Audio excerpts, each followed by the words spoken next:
2011 July, what does it feel like? It feels like it's time for me to take control of my life.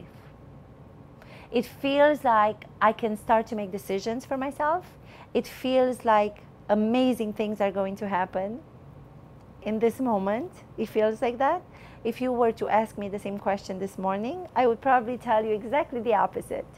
I would probably say that it's horrible, it's frustrating, having so much energy and wanting to do so much and not know what to do. Because unfortunately or fortunately, being an actor, you depend so much on other people. Like everything depends on, you know, the agent who sends you out, who he is, if he's a name, if he's not a name, if he's able to get you auditions. Once you get to the auditions, the casting people, if it's the casting people, if not the director.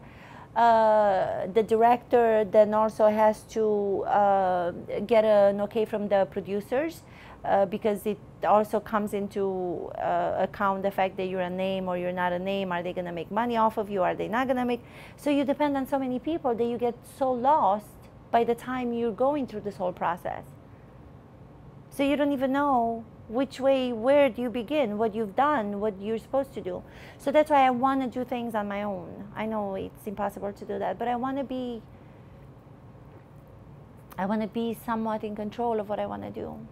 I just finished a play, the Cherry Lane Theater, which is one of the prestigious off-Broadway theaters, and I was really happy to get it. It was an amazing experience in the beginning, and then it turned out to be completely different than what I expected. Those people who are in control of these kinds of situations don't know so much about the art, but they're still in control of the production, and you kind of have to follow their lead, and it just kind of went in the wrong direction without being under my control or the actor's control. It was kind of like a producer's show, so the producer decided to take it on a different path. She decided to do a different thing with it, so it stopped. I started teaching at the School of Visual Arts, which I never really realized that I was going to get into, but I love teaching. The kids are just wonderful, and it's something that I realized that I have a gift for. Again, here I go with my modesty. You know, I thought that in order to teach, it means that you already gave up being an actor. So whenever I used to think, oh my God, I'm going to teach, it was already thinking in my head. That's it. You know, I'm done with trying to be an actor. I have to just realize that and accept it.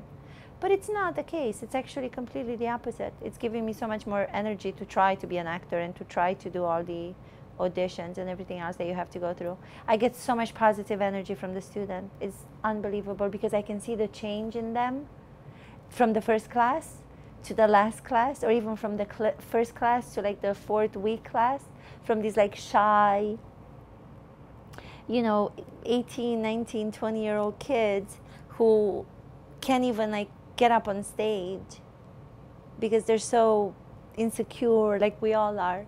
And then you see them at the end of 2 or 3 classes flowering and just blossoming into these amazing, wonderful individuals. And I'm like, oh my God, I must have had something to do with this. I mean, even if it's a little bit, but so it kind of comes back to you. Like you give and you get back so much more.